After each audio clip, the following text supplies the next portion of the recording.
Umbrella ਵਾ ਇਹ ਮੈਨੂੰ ਦੱਸਦੇ ਰਹਿੰਦੇ ਨੇ ਕਹਿੰਦੇ ਨੇ ਅਸੀਂ ਤਾਂ ਪਤਨੀਆਂ ਸਾਹਮਣੇ ਬੋਲ ਨਹੀਂ ਸਕਦੇ ਚੱਲ ਤੂੰ ਦੱਸ ਦਿੱਤਾ ਕਰ। ਇੱਕ ਬੰਦੇ ਨੇ ਐਡਾ ਵੱਡਾ ਡਾਕਟਰ ਹੈ ਮੈਨੂੰ ਟੈਕਸਟ ਕਰਕੇ ਮੈਂ ਚੁਟਕਲਾ ਭੇਜਿਆ ਕਹਿੰਦਾ ਅਗਲੀ ਵਾਰੀ ਇਹ ਸੁਣਾਣਾ। ਮੈਂ ਕਿਹਾ ਤੁਸੀਂ ਸੁਣਾ ਦੇਣਾ। ਨਹੀਂ ਤੁਹਾਡੇ ਮੂੰਹੋਂ ਜੱਚਦਾ ਇਹ ਨਹੀਂ ਪਤਾ ਵੀ ਮੈਨੂੰ ਮਾਰਾ ਪੈ ਜਾਣ ਤਾਂ ਕੋਈ ਗੱਲ ਨਹੀਂ। ਉਹਦਾ ਚੁਟਕਲਾ ਇਹ ਸੀ ਜੀ ਕਹਿੰਦਾ ਇੱਕ ਬੰਦਾ ਗਿਆ ਡਾਕਟਰ ਕੋਲ ਨਾ ਤੇ ਡਾਕਟਰ ਆਮ ਹੀ ਕਹਿੰਦੇ ਨੇ ਵੀ ਜਿੰਨੀਆਂ ਬਿਮਾਰੀਆਂ ਨੇ ਨਾ ਸਟ੍ਰੈਸ ਦੀਆਂ ਨੇ ਟੈਨਸ਼ਨ ਦੀਆਂ ਟੈਨਸ਼ਨ ਨਾਲ ਨਹੀਂ ਸੌਣਾ ਰਾਤ ਨੂੰ। ਉਹ ਕਹਿੰਦਾ ਫਿਰ ਕੀ ਕਰਾਂ ਪੇਕੇ ਭੇਜ ਦਿਆਂ।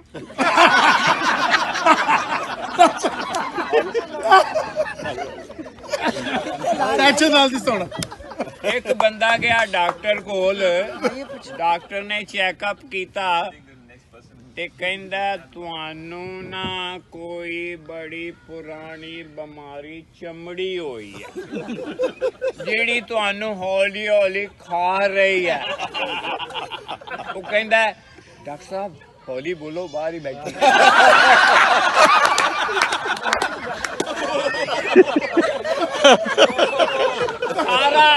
ਸਾਰਾ ਦਿਨ ਲੜਦੀ ਰਹਿਨੀ ਹੈ ਸਾਰਾ ਦਿਨ ਲੜਦੀ ਰਹਿਨੀ ਹੈ ਕੀ ਖਾਨੀ ਹੈ। ਪਤਨੀ ਕਹਿੰਦੀ ਚਵਨਪ੍ਰਾਸ਼। ਅੱਛਾ ਚਵਨਪ੍ਰਾਸ਼ ਨਾਲ ਕੀ ਹੁੰਦਾ। ਕਹਿੰਦੀ ਚਵਨਪ੍ਰਾਸ਼ ਦੀ ਸ਼ੀਸ਼ੀ ਤੇ ਲਿਖਿਆ ਹੋਇਆ ਬਿਮਾਰੀਆਂ ਨਾਲ ਲੜਨ ਦੀ ਤਾਕਤ ਪਾਓ।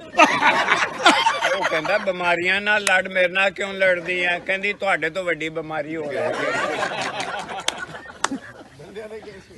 ਪਤਨੀਆਂ ਨਾ ਆਪਣੇ ਪਰਸ ਵਿੱਚ ਪਤੀ ਦੀ ਫੋਟੋ ਰੱਖਦੀਆਂ ਨੇ ਤੇ ਪਤੀ ਵੀ ਰੱਖਦੇ ਨੇ। ਉਹ ਇੱਕ ਸਹੇਲੀ ਕਹਿਣ ਲੱਗੀ ਮੈਂ ਬੜਾ ਦੇਖਿਆ ਤੂੰ ਨਾ ਅਕਸਰ ਆਪਣੀ ਪਤਨੀ ਦੀ ਆਪਣੇ ਪਤੀ ਦੀ ਫੋਟੋ ਕੱਢ ਕੇ ਨਾ ਵੇਖਦੀ ਹੁੰਨੀ ਹੈ ਬੜਾ ਪਿਆਰ ਕਰਦੀ ਹੈ। ਕਹਿੰਦੀ ਹਾਂ ਇਹ ਮੇਰੀ ਨਾ ਇੰਸਪਾਇਰੇਸ਼ਨ ਨੇ।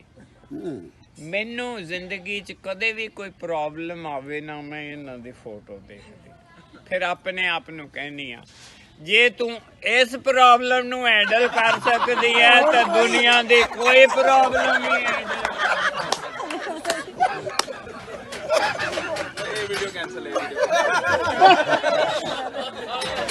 ਇਹਨਾਂ ਨੇ ਕਿਹਾ ਵੀਡੀਓ ਕੈਂਸਲ।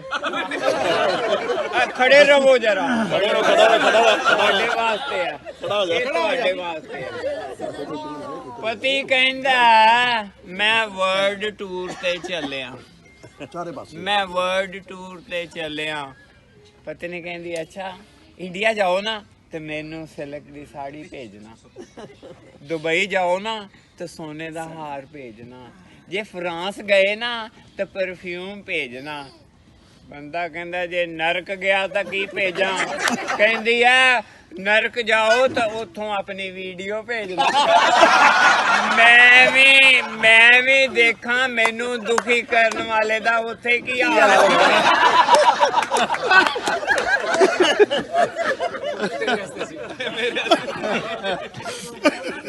ਪਤੀ ਪਤਨੀ ਦੀ ਲੜਾਈ ਹੋਈ ਤੇ ਉਹ ਪਤਨੀ ਨੇ ਨਾ ਮਾਂ ਨੂੰ ਫੋਨ ਕੀਤਾ ਮੰਮੀ ਅੱਜ ਮੇਰੀ ਬੜੀ ਲੜਾਈ ਹੋਈ ਹੈ ਮੈਂ ਤਾਂ ਘਰ ਛੱਡ ਕੇ ਨਾ 3-4 ਮਹੀਨੇ ਵਾਸਤੇ ਤੁਹਾਡੇ ਕੋਲ ਆ ਰਹੀ ਹਾਂ।